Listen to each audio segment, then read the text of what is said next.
So, eto yung naging experience namin sa unang international flight namin ni Mister. At dahil nag-viral nga ang aming practice interview video, at maraming nanghingi ng update kung sumakses ba ay isang linggo na kaming nag-uulam ng tuyo sa Pilipinas.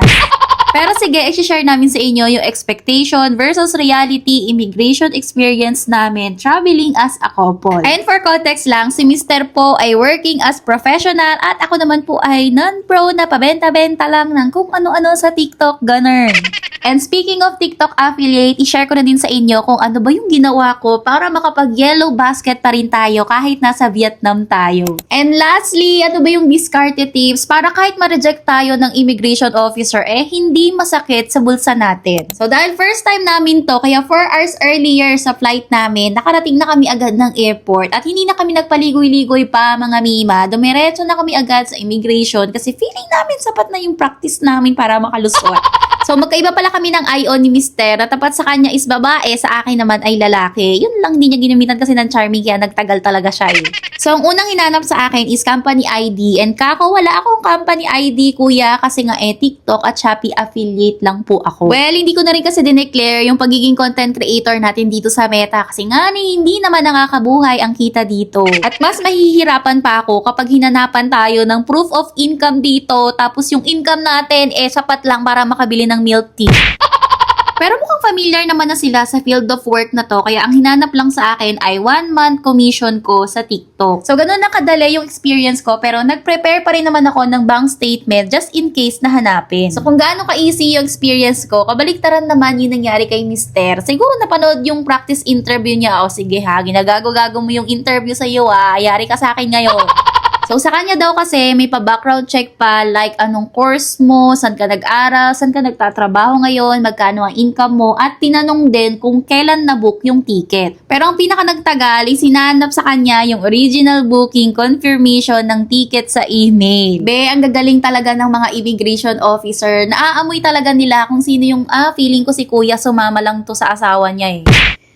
So, nagtagal siya doon kasi hindi siya nakaredy sa original booking confirmation sa email ko at nakaredy lang kasi sa kanya yung mga screenshots. Pero may access naman si Mister sa email ko at may separate folder pa lahat ng mga details about sa Vietnam kaya talagang mahihimay naman niya doon yun. Magtatagal nga lang talaga siya. Hindi pa nga ako tapos sa immigration officer. Talagang pumunta na siya talaga sa kung saan ako ini-interview at nagtatanong saan ba dito sa email ang original booking natin. Sakto rin naman na nanaranta din yung guard na kapag tapos ka na, pumasok ka na, pumila ka na doon sa loob, wala nang waiting.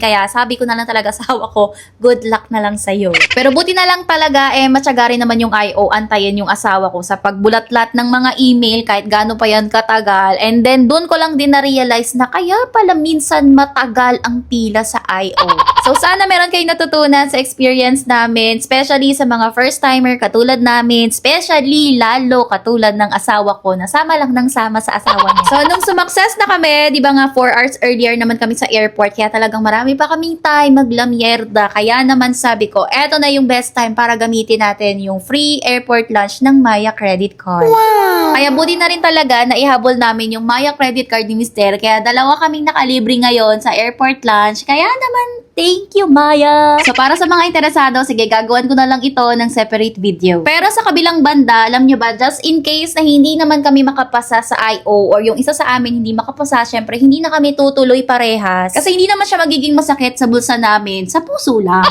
So, pumapata kasi na airport ticket lang yung masasayang sa amin just in case na hindi nga kami matuloy. And then kasi yung travel tax kasi ay refundable naman. So, ang ginawa ko, lahat ng hotel na binook namin sa Agoda, ang pinili ko is pay at the hotel para pwede ko siyang i-cancel just in case nga na hindi matuloy. So, just in case nahanapan ako ng mga booking confirmation ng hotel, meron pa rin akong maipapakita sa IO. Sa mga activities naman, gumawa lang ako ng day by day itinerary pero wala akong in-advance booking kasi pwede ka namang mag-book within the day sa Klook at pwede ka rin namang magbayad sa counter ng activity na pupuntahan mo. Tapos yung sleeper bus pala na pinili ko sa G8, sa trip.com ako nag-book and then free cancellation din yun basta within 24 hours. And then mga mi, pagkapasa namin sa IO, nag-avail na agad kami ng eSIM via Klook. So pag mga vegetarian traveler, ganun yung mga diskarte mga mima para hindi talaga masakit sa bulsa just in case nga na may hindi magandang mangyari, ganon. So mga nasa 800 pesos yung binayaran ko for 7 days only internet na rin yon. And then nag-avail din ako ako ng NordVPN para makapag-yellow basket pa rin ako kahit nasa Vietnam tayo. Sa madaling salita kasi, yung VPN, may choice kang pumili ng IP address mo. So, pwede mong gawing nasa Pilipinas pa rin kahit nasa ibang bansa ka na. Pero bago mo pala i-turn on yung VPN mo, need mo lang pala i-turn off yung location ng CP mo para hindi sila mag-away ng VPN. So, parang mga nasa 500 pesos din yung 1-month subscription ng VPN. Pero sana nga may 1-week subscription lang para mas medyo makamura sana tayo, diba? So, just in case may mga tanong kayo about dito, i-comment nyo na lang dyan and then gagawa na lang natin ng separate video. At dahil nasa 1 AM pala yung lapag namin sa Noybay Airport, mga Mima, kaya nag-decide kami na magpalipas ng until 5 AM sa may waiting area sa airport bago kami mag-grab papuntang Old Quarter. So, the reason kung bakit namin mas uunahin ng Hanoi kaysa sa Sapa and then some itineraries namin sa aming Vietnam trip at ang mga susunod na kaganapan sa part 2 ko na lang gagawin. So,